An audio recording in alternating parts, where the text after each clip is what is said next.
Welcome to this lunchtime broadcast, which highlights the news making headlines in the land of the brave and beyond, ranging from current affairs, community stories, sports, and economic news.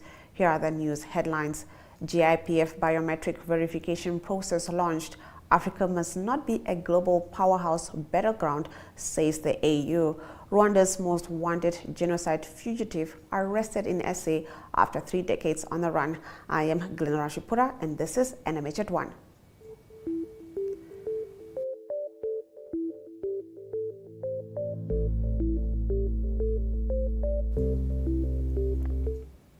In our midday news update, the Ugandan parliament has passed a bill that increases paternity leave from 4 to 7 days to enable male working employees to help their spouses. It ought to be appreciated that if we wish to have a society where men play an increased supportive role to their spouses, it is important that more time be accorded to their male employees to help their spouses. Flavia Kambahenda, the chairperson of Parliament's Gender Committee, said after the passage of the bill sponsored by the government. Now, the MP said they borrowed a leaf from the neighboring Kenya, which accords male working employees 2 weeks for paternity leave, state-owned New Vision reports. Visual News brings you local stories from across Namibia right after the break. Stay with NMH at 1.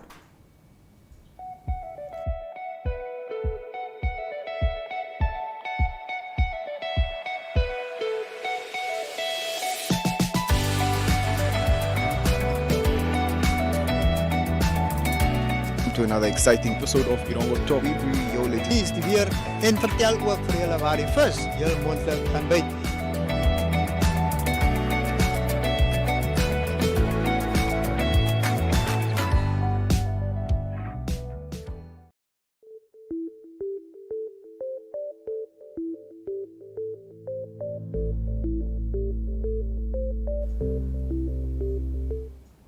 Getting into today's visual news, Gershon Friedemann Awasep, the founder and conductor of the Swakopmund Brass Band, hosted different classical and traditional music groups from all around Swakopmund to commemorate Africa Day. Desiree Gasses was there.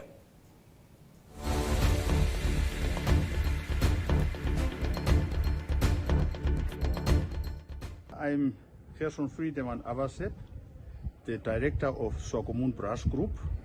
Today we host the African Day to commemorate Africa with a very good music. We had different choirs that sing and dancers that dance, just to remember Africa, you know, what we are in Africa, who we are. I organized this Africa Day concert for the Swakop community, so that they can enjoy the day together with us with a very beautiful classical and traditional music. We had young people here, there were old people, everybody were here and they enjoyed the day together with us. Now, my aim that I have started this brass group is that to keep the youth off the streets, and it's a very good thing that I have young children that are playing classical music that are enjoyed by everybody.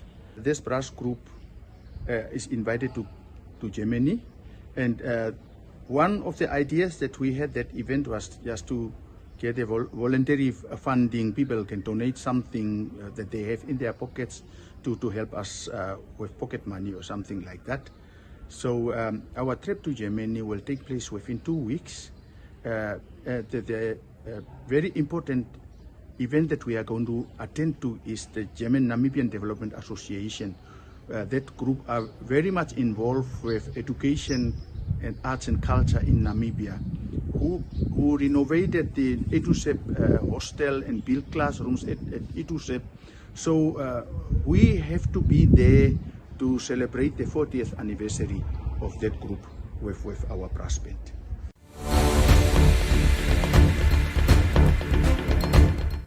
Ohangwena Regional Governor Walden Devashia emphasizes that young people's general development is assisted by sports. He added that self-discipline, quality of life, teamwork, and accountability are groomed through sports.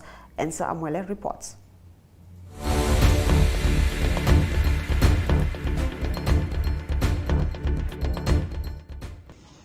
The youth continue to be inactive for a variety of reasons, including lack of sports facilities and also lack of sports events.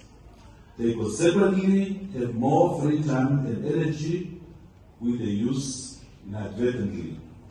Director of ceremonies, ladies and gentlemen, one of the areas that the region is eager to explore is the full mobilization of youth and communities through sports, the development of positive activity engagements, and fostering talents to address the prevailing socio-economic and cultural challenges the region is faced with.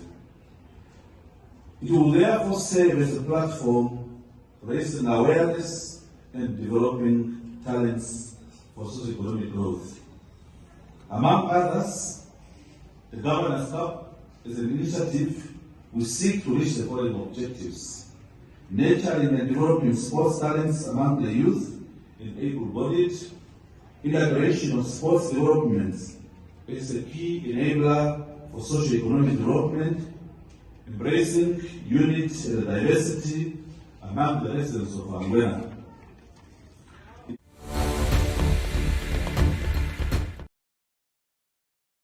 Top stories in our local daily newspapers.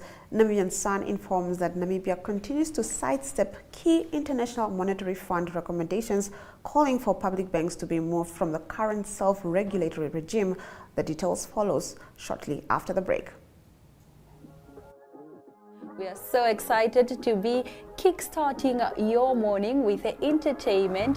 Everything was happening during this past weekend. Yes. Exciting news. Wow, no, she was killing it already. In my opinion, I don't see anything wrong with him serving the full term.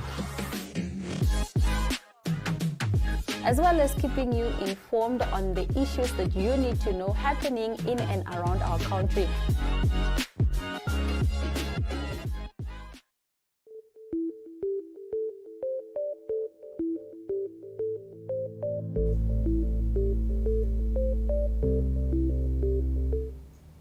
Inside today's daily newspapers, starting off with the Namibian Sun's front page, Namibia continues to sidestep key International Monetary Fund recommendations calling for public banks to be moved from the current self-regulatory regime and instead resort under the supervision of the central bank, reports Namibian Sun. Now, government said it will not be rushed into deciding on the way forward, adding that should there be a need to change their operations, such changes will be considered only after a thorough assessment has taken place. The country's state-owned banks include the Development Bank of Namibia, Agribank and Nampo Saving Bank, and are currently not regulated by the Bank of Namibia. Now moving on to the Namibian Sun's page 3, Oshana Region Police spokesperson Thomas Ayambo has called on Namibians to join the police in curbing crime and reducing the escalating number of rape cases against minors. He said police cannot win the fight alone and they need collective efforts from community members. His plea comes after a 40-year-old man was arrested for allegedly raping a 9-year-old girl at Ilegati village in the Okakur area. The suspect allegedly entered a home and found the victim reading her school books in her mother's sleeping room. He allegedly grabbed the victim and threw her on the bed, undressed her and raped her, he said. Moving on to the Republicans' front page, the theft of plants in Namibia is increasing and can become a huge problem. The plants, many of them protected or endangered, are stripped with the aim of smuggling them out of the country. Between the 10th and the 12th of July last year, 1,400 Kenophytum plants, a type of dwarf succulent, and lithops or cowslips were illegally dug up at Varambat. On the paper's page 3, it is reported that Menzies Aviation Namibia, which has been providing the ground handling services at Hosea Gutako International Airport for the past 9 years, won a small victory in its case against the Namibia Airports Company on Tuesday. Now, the High Court in Windhoek granted Menzies' application to amend its initial affidavit or submit a supplementary affidavit. Allgemeine Zeitung leads with the official signing of the FIA between the Namibian state and Hyphen scheduled for today, With it comes decided momentum for the project on the southwestern coast of Namibia. The FIA is being billed as a landmark agreement to be officially signed by the government and Hyphen this morning. The agreement will govern the entire process of implementing Namibia's ambitious project.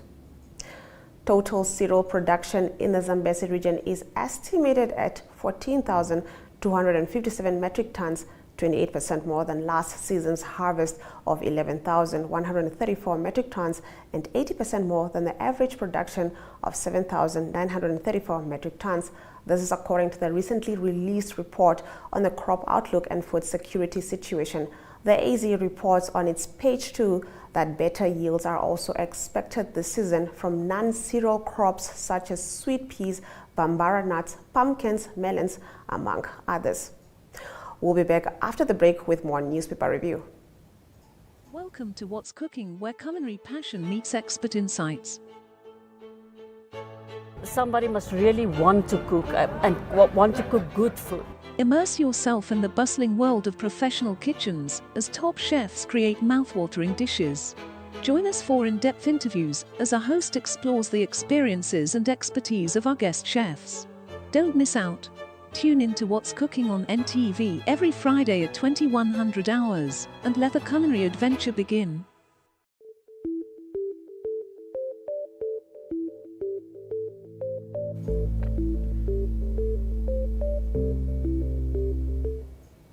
We continue with our newspaper review. According to the Namibian newspaper, the Financial Institutions Supervisory Authority has called for the separation of a controversial pension preservation clause from the Financial Institutions and Markets Act.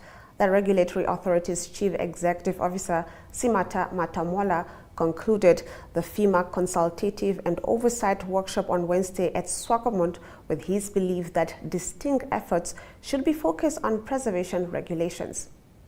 On the paper's page 3, the Ministry of Environment, Forestry and Tourism conducted a dehorning operation on 2 rhinos at Osha on Wednesday. Environment Minister Pohamba Shifeta said the measure is a crucial step towards combating poaching in the country. Although safe, the process is quite pricey, costing about $18,000 million to dehorn 1 rhino, he said. President Hage Geingob has elected to remain silent on the recent Supreme Court ruling recognizing same-sex marriage conducted beyond Namibia's borders, but traditional leaders have vehemently opposed the ruling. On Wednesday, presidential spokesperson Alfredo Hengari promised journalists that the presidency would issue a detailed statement ventilating their position on the ruling, which has been loaded and loathed in almost equal measure. President Hage Geingob, in his commemorative message on the occasion of the 60th Africa Day at Parliament Garden yesterday, called for a peaceful, integrated and prosperous Africa driven by its citizens. The president emphasized that Africa Day serves as a moment for reflection on progress made and areas for improvement, while encouraging Africans to continue promoting unity, pride and the values that make Africa the tree of life.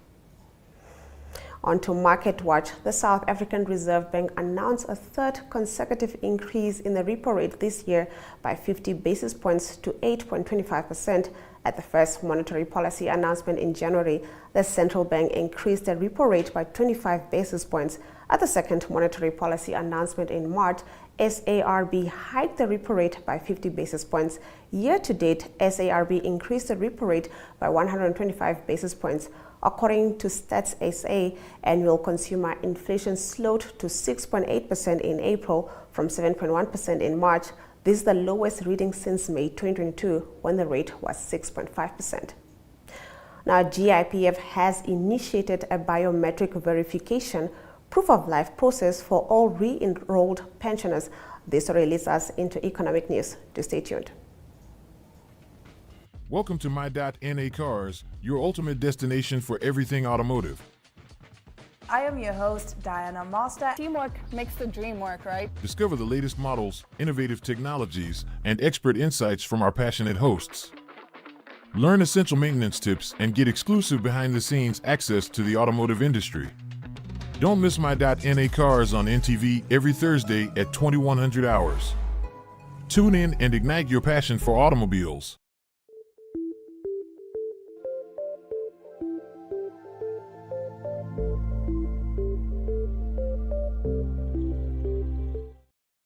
Into our economic news, the government institution's pension fund has initiated a biometric verification proof of life process for all re-enrolled pensioners, children and spousal beneficiaries across the country. GIPF has called upon all concerned individuals to promptly visit their nearest GIPF offices to complete the verification process. The primary objective behind the biometric verification process is to ensure that the fund disperses benefits to the rightful beneficiaries in a timely manner. By implementing this verification procedure, the GIPF aims to maintain transparency and accuracy in benefit payments, said GIPF's Edwin Shiramba. In order to encourage active participation, the GIPF has set a deadline of 30th of June for the completion of the biometric verification process. Members who fail to verify their details by the 30th of June 2023 risk having their monthly benefits payments suspended until verification is completed, Shiramba added. Let's take a look at the economic indicators.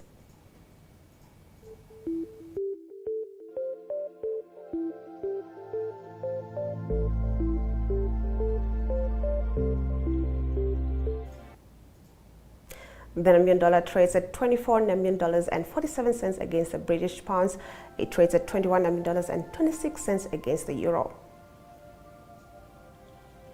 Let's take a look at the NSX stock closing prices.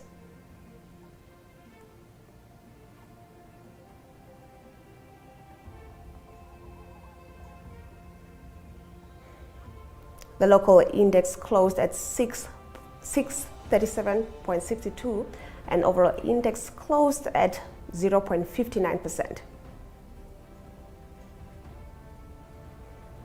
Zinc is down 3.58%, while Brent crude oil is up 0.18%, trading at $76.43 per barrel.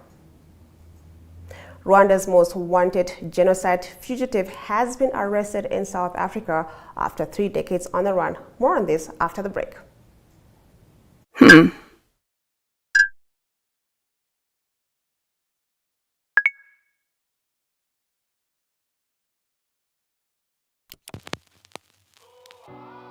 E-Ticket, your online ticket solution for events and event marketing, bringing you ease of mind and making sure that your event gets out there.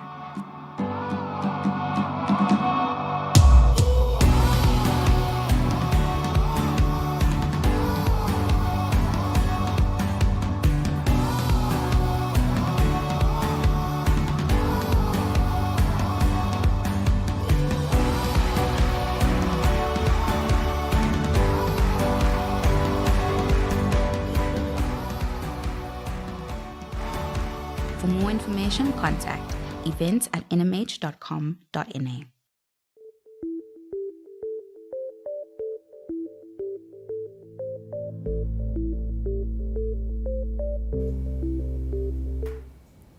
Let's take a look at the news from across Africa. Rwanda's most wanted genocide fugitive has been arrested in South Africa after 3 decades on the run. A collaborative operation by the International Residual Mechanism for Criminal Tribunals, the Fugitive Tracking Team, and South African authorities resulted in the arrest of Fulgens Kayishema, 63, on Wednesday afternoon in Paarl, Western Cape. It had been known for years that Kayishema, who once worked as a bouncer, was hiding in South Africa. However, fractured relations between South Africa and Rwanda made it difficult to track and arrest him. IRMCT Chief Prosecutor Serge Bramartz said President Cyril Ramaphosa and government arms played a big role in the team's effort to arrest Kayishema. Kayishema used a variety of aliases and fake documents to hide his name and location while evading the law. The African Union has warned that the continent risks becoming a geostrategic battleground for competing big power interests. Its Commission Chairman Musa Faki Mahamat said Africa must resist the consequences of intensifying global rivalries that he said threatened to create a new Cold War. China, Russia, and the United States have all sent their top diplomats to Africa this year. Ukraine's foreign minister is currently on a mission there. The chairman's warning was given on the 60th anniversary of the formation of the African Union's predecessor, the Organization of African Unity. After the break, we get into your international news.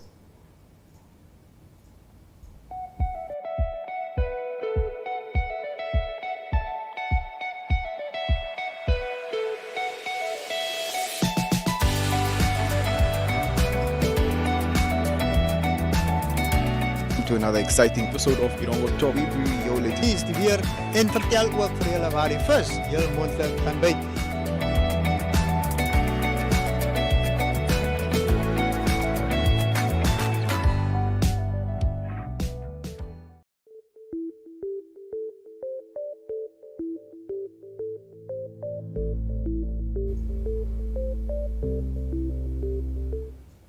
Getting into the international news, a man has been arrested after four people were killed in a rash shooting and stabbing attack in Japan.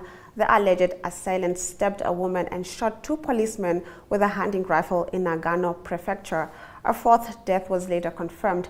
Now police have named the suspects as Masanori Aoki, the 31-year-old son of a local politician. Now gun violence remains extremely rare in Japan, despite the killing of ex-Prime Minister Shinzo Abe in July last year. Now shootings of multiple police officers are even rarer, with the last incident taking place more than 30 years ago. In Thursday's incident, police received a call about a man who had chased and then stabbed a woman, according to a Japanese news agency, Kaido. An eyewitness working in a nearby field told Kaido that the man's attack on his first victim had been carried out with a blade around 30 centimeters long. Aoki, who was reportedly wearing a camouflage uniform, a hat, sunglasses, and a mask, then allegedly shot police officers who responded to the emergency. It was not immediately clear how the fourth person, described as an elderly woman, had died. In our next story, a man has been arrested for opening the emergency door of an Asian Airlines flight as it was landing in South Korea. All 194 passengers survived the flight, which landed safely, but with its door still open at Daegu International Airport on Friday. Now, half a dozen passengers experienced breathing problems and were taken to hospital, local media reported. The man in his 30s was arrested upon landing, said Yonhap news agency. Now, Asiana Airlines said police have launched a full investigation. After the break, we get into your local sports news. Good evening and welcome to Sunset News. Dutchman stays in this speech, rate in Texas, and how much.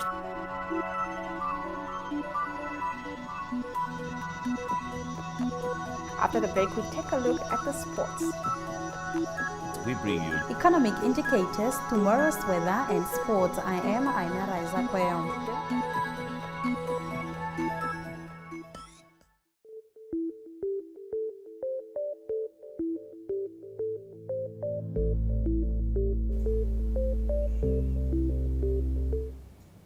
Let's take a look at the local sports news. Former African and global holder Jeremiah Nakatila has his sights set on bouncing back after a disappointing defeat in the United States. The boxer says he has been angered by how proceedings went down in the USA, but still believes he can push back to become one of Namibia's greatest champs.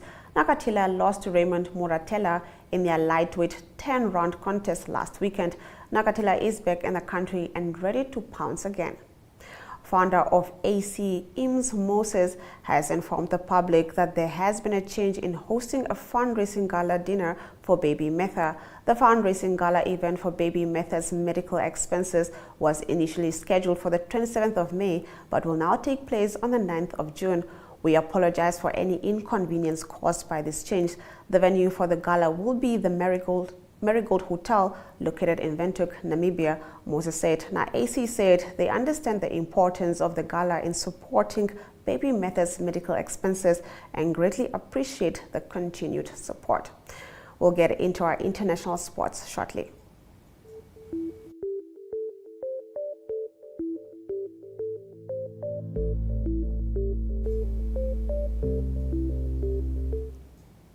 Liverpool forward Mohamed Salah said he was totally devastated that they had failed to secure Champions League qualification and that the club had let the fans down. Manchester United's 4-1 win over Chelsea on Thursday ended Liverpool's hopes of earning a berth in Europe's Premier Club competition next season. Jurgen Klopp's side are fifth, 4 points adrift of the top four with one game remaining. Now, last season, Liverpool finished just a point behind Premier League champions Manchester City, but failed to mount a challenge in the current campaign due to injuries and a run of poor form. "I'm totally devastated," Salah said on Twitter. "There's absolutely no excuse for this. We had everything we needed to make it to next year's Champions League and we failed. We let you and ourselves down," he said. Liverpool plays at Southampton in their final game of the season on Sunday. If you're just joining us, this is NMH at 1, and we'll get into the highlights from today's broadcast right after we get into the Weekend Geek Guide.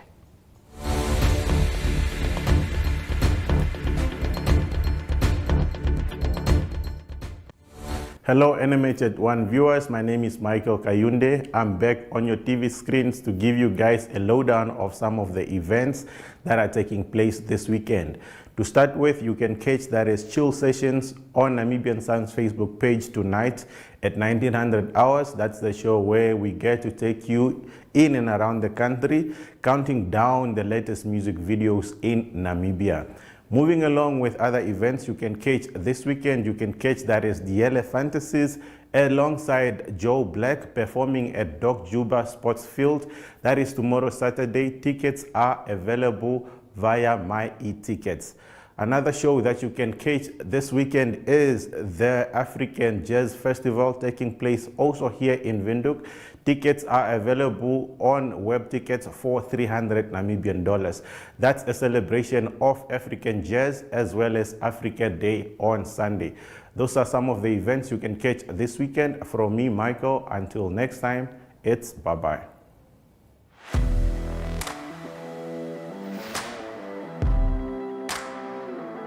Hello and welcome to today's Sports Rep Show. I am your host, Jesse Jackson Kauraika.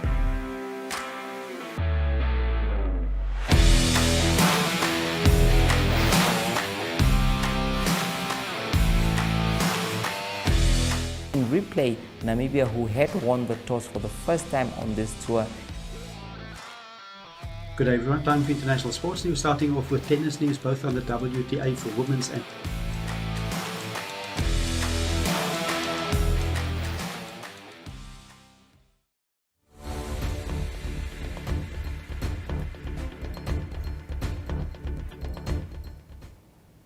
Here are the news highlights from today's broadcast.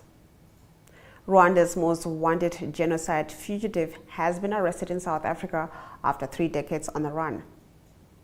A man has been arrested after 4 people were killed in a rash shooting and stabbing attack in Japan. The alleged assailant stabbed a woman and shot 2 policemen with a hunting rifle. Former African and global holder Jeremiah Nakatila has his sights set on bouncing back after a disappointing defeat in the United States. Those have been your highlights. Remember to tune in every weekday at 1 p.m. to spend your lunch hour with NMH at 1, catching up on the latest news in Namibia, Africa, and the world, ranging from current affairs, economic news, sports, and international headlines. I am Glenn Rashipura. Until next time.